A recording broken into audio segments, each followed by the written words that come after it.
আচ্ছা, এর মধ্যে আমরা কন্ট্রোল সম্পর্কে কি একটু বলেছে জানি। The regulation of an organization activity so that some targeted elements of performance remains within acceptable limits. Benefits of control provides organization with indication of how well they perform in relation to their goals. মানে goals মানে এখানে কিন্তু আপনার প্ল্যানিংটা, আপনি আপনার যে target বা গোল যেটা আপনি সেট করছেন সেই অনুযায়ী আপনি এটা ইন্ডিকেশন যে how well you are performing, ঠিক আছে। provides a mechanism for adjusting performance to keep organization moving in the right direction. তো এখানে আপনি তো যেহেতু পারফরমেন্স অ্যাডজাস্টমেন্টের এখানে একটা অপশন আছে, আপনি যদি পারফরমেন্স মানে কন্ট্রোলের মাধ্যমে আপনি মেজার করতে পারবেন। হ্যাঁ, তো যদি পারফরমেন্স মানে ডিগ্রেড করে তখন আপনি ওই অ্যাডজাস্টমেন্ট করে আপনি পারফরমেন্সটাকে যে রাইট ডিরেকশনে আপনি নিয়ে যেতে পারবেন। আচ্ছা, তাহলে কন্ট্রোল সেলস দ্য অর্গানাইজেশন কিভাবে adapt the environmental change, limit the accumulation of error, তারপরে কোপ উইথ অর্গানাইজেশনাল কমপ্লেক্সিটি এবং মিনিমাইজ কস্ট। এটা হচ্ছে পারপাস অফ কন্ট্রোল। এটা types of control, areas of control, physical resource, human resource, information resource, আর financial resource. এই যে strategic control, structural control, operation control, phase control, এই যে levels of control চারটা এখানে এটা কিন্তু বলা আছে এখানে। হ্যাঁ, এই স্ট্র্যাটেজিক কন্ট্রোল এটাকে যে এখানে হচ্ছে আপনার, আমি একটু এইদিকে দেখাই। এই যে স্ট্র্যাটেজিক কন্ট্রোল যেটা আমরা দেখতেছি এটা হলো হাই লেভেল ম্যানেজমেন্ট, এই কন্ট্রোলটা আপনার। আর স্ট্রাকচারাল কন্ট্রোলটা করে লোয়ার লেভেল ম্যানেজমেন্ট। আর অপারেশনাল কন্ট্রোল আর ফিনান্সিয়াল কন্ট্রোল এটা হচ্ছে আপনার এটা হলো হায়ার, এটা মিডল, আর নিচেটা হচ্ছে lower level. Nature of control in organisation, types of control, responsibilities of for control, controller. এখানে steps in the control process, establish standard, যেটা আমি এর আগে বলছিলাম যে আদর্শ মান নির্ধারণ করা, মেজার পারফরমেন্স, আপনি পারফরমেন্স মেজার করবেন, compare the performance against the standard, আপনি যে স্ট্যান্ডার্ড সেট করছেন সেই অনুযায়ী আপনার পারফরমেন্সটা হচ্ছে কিনা সেটা আপনি কম্পেয়ার করবেন এখানে। আর এখানে ফাইনালি বলছে determine need for corrective action, যেখানে কারেক্টিভ অ্যাকশন দরকার সেখানে নিয়ে আসে। এখানে 4টা স্টেপ বলা আছে, আমরা বাংলাতে 5টা স্টেপ বলছি, অসুবিধা নাই, আপনি 4টা 5টা যেটাই লেখেন এটাই হবে, ঠিক আছে, অসুবিধা নেই। Nature of control in organization, step in the controlling process, establish a standard, control standard, এগুলো দেখবেন। মেজার পারফরমেন্স এটা সেকেন্ড স্টেপ, ঠিক আছে। তারপরে হচ্ছে যে কম্পেয়ার পারফরমেন্স এগেইনস্ট দি স্ট্যান্ডার্ড, থার্ড স্টেপ। আর কনসিডার কারেক্টিভ অ্যাকশন, এখানে কি কি আছে এগুলো বলা আছে, ঠিক আছে। ফর্মস অফ অপারেশন কন্ট্রোল, এখানে কি কি input, transformation, output, preliminary control, scan control, financial control. আচ্ছা, এখানে ফাইন্যান্সিয়াল কন্ট্রোলে কিভাবে আপনি বুঝবেন যে আমার এটা কন্ট্রোলে ঠিক আছে কিনা? প্রথমটাই হচ্ছে আপনার রেভিনিউ ঠিক মতো আসতেছে কিনা, আবার ব্যয় কন্ট্রোল করতে পারতেছে কিনা। যেমন আমাদের রিজার্ভটা সবসময় ঠিক মতো, আপনি যদি বেশি আমদানি করে ফেলেন তাহলে কিন্তু আপনার রিজার্ভ শেষ হয়ে যাবে 2 দিনেই। এই জন্য রপ্তানিও বাড়াইতে হবে, আবার আমদানিও নিয়ন্ত্রণ করতে হবে, তখন ব্যালেন্স অফ পেমেন্টের রিজার্ভটা পজিটিভ থাকবে। কিন্তু আপনি যদি রেভিনিউ কমে যায়, ব্যয় বেশি হয়ে যায়, তখন কিন্তু আপনার ফিনান্সিয়াল কন্ট্রোল নাই, তখন কিন্তু আপনার ধার দেনা করতে করতে একসময় দেউলিয়া আর কি। বাজেটারি কন্ট্রোল, বাজেটারি কন্ট্রোল এটা তো আমরা একটু বলছি আমি, the budgets and purpose of budgets, এটা may be established at any organization level, যে কোনো টাইমে are typically for 1 year or less, may be expressed in financial terms, units of output, or other quantifiable factors. And purpose of budget helps managers coordinate resource and projects, help define the established standard of control, provide guidelines about the organizational resource and resource and expectations, enable organizations to evaluate the performance of managers and organizational unit. আচ্ছা, দেখেন এখানে budgetary কন্ট্রোলের এখানে types of budget দেয়া আছে, financial budget, operating budget, আর এটা হচ্ছে নন মনিটারি বাজেট। এখানে ফাইন্যান্সিয়াল বাজেটের মধ্যে cash flow or cash budget, cash expenditure budget, আর একটা হচ্ছে ব্যালেন্স শিট বাজেট। আর অপারেটিং বাজেটের মধ্যে sales and revenue budget, expense budget, profit বাজেটের এটা আছে। আর নন মনিটরি বাজেট আছে labour budget, space budget, production. এগুলো তো গুরুত্বপূর্ণ না। তাহলে strength and weakness of budgeting, আমি কিন্তু এই সুবিধা অসুবিধা যেটা আলোচনা করছি সেটা is strength and weakness. Budget facilitate effective operation control. Budget facilitates coordination and communication between the departments. এটা যে মানে between the departments এর মধ্যে যে ধরনের কোঅর্ডিনেশন এন্ড ফ্যাসিলিটেশন দরকার সেটা কিন্তু বাজেট করে, ঠিক আছে? মানে বাজেটারি কন্ট্রোলের মাধ্যমে আপনি এটা করতে পারবেন। Budgets establish records of organizational performance which can enhance planning. Budgets links plans and control as part of plan and then serving as part of control. Weakness, budgets can hamper operations if applied too rigidly. Budgets can be time consuming to develop. Budgets can limit innovation and change. Financial statement, এখানে আমরা একটু পড়ছি financial control কিভাবে হচ্ছে, financial statement, balance sheet, income statement, ratio analysis, liquidity ratio, financial audit, external audit, structural control, bureaucratic control, decentralization control.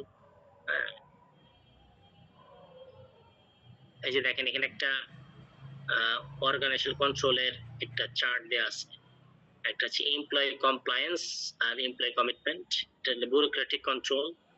আর এখানে এটা তো গুরুত্বপূর্ণ, দরকার নেই। Strategy control, managing control in organization, effective control, integration, flexibility, timeliness,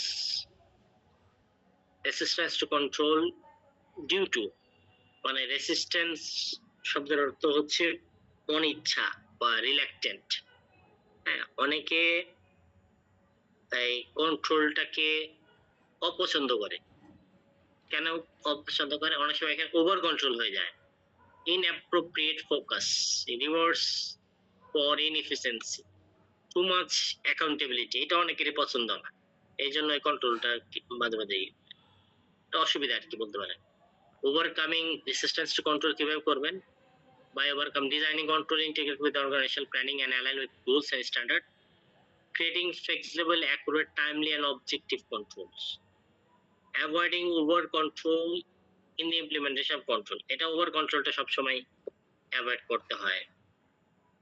guarding against control that rewards inefficiencies, encouraging employees participation in the planning and implementing control system, developing a system of check। আচ্ছা, এখানে আমরা যে জিনিসগুলি কি terms পাইলাম সেটা হচ্ছে control, operation control, financial control, structural control, strategy control, controller, preliminary control, control standard, screening control, prostraction control, budget, financial statement, balance sheet, income statement, issuance audits, bureaucratic, decentralized control.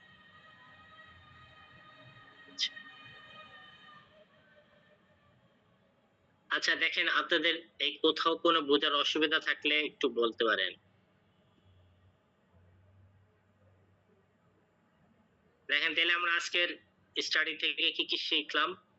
প্রথমে explain the control, purpose of control, identify different types of control, steps in the control process দেখলাম, identify actually 3 forms of operation control, describe budgets and মানে যেটাকে budgetary control বলা হয় and other tools for financial control, identify and distinguish between two opposing forms of structural control, discuss the relationship between strategy and control including international strategy control, identify characteristics of effective control, why people resist control and how managers can overcome this resistance. It's a learning objectives after studying this chapter আপনারা এই বিষয়গুলো শিখতে পারবেন। ঠিক আছে,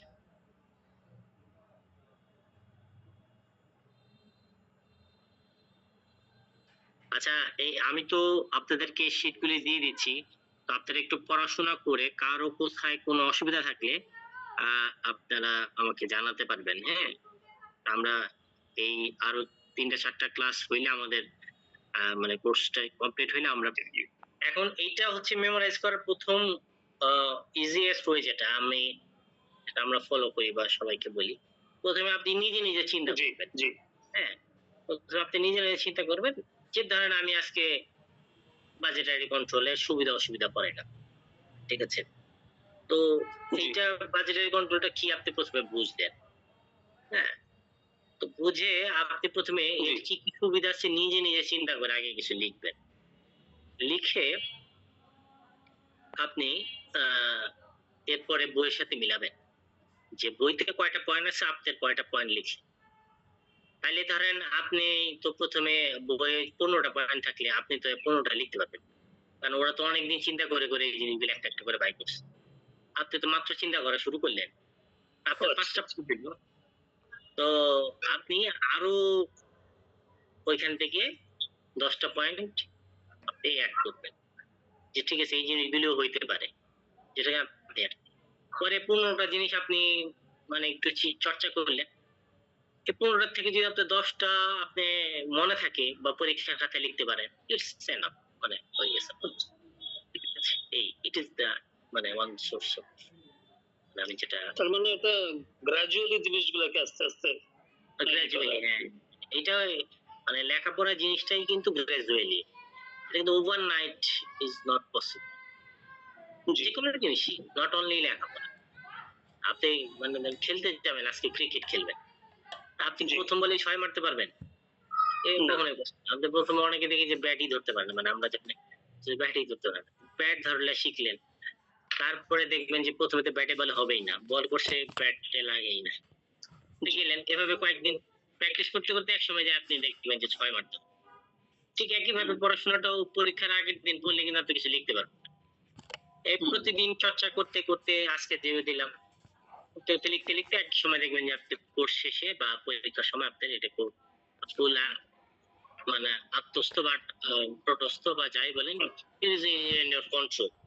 আপনি যে কোনো সময় দিলে আপনি লিখতে, এই it is the way that I think. Sir বলেন। স্যার জি বলেন। একদিন আমাদের কোশ্চিন সম্পর্কে একটু আলোচনা করলে ভালো হতো স্যার। একদিন হালকা একটু ধারণা কি ধরনের প্রশ্ন হবে। আমি ওই যে মানে মানে আমরা কোর্সটা শেষ করি, শেষ করে ওই একদিন কোশ্চেন প্যাটার্ন গুলি নিয়ে আলোচনা করব। হ্যাঁ, আসলে প্রশ্ন কি ধরনের হবে সেটা সম্পর্কে ধারণা নেই, মানে প্রশ্নপত্র পাওয়া যায়নি বা জানিও না ধারণাটা কেমন হবে কি। না না না ওইটার ধারণা আমি দিয়ে দেবো। তবে এখন পর্যন্ত আমি বাংলা বইয়ের পিছনে যে কোশ্চেন গুলি দেখছে, হ্যাঁ, মানে বাংলা যেটা আমি দিচ্ছি ওটার পিছনে তো কিছু কোশ্চেন দেওয়া আছে, ওগুলো জি স্যার। ওগুলো মানে পড়তে থাকেন। হ্যাঁ, স্যার এটা একটা সাবজেক্ট হলো, এটা তো একটা ডিপার্টমেন্ট, বিশাল ব্যাপার সেবার। কোর্সও তো অনেক বড়। হ্যাঁ, অসুবিধা নাই, ওইটা পড়তে থাকেন, তারপরে ইনশাল্লাহ হবে। ঠিক আছে স্যার।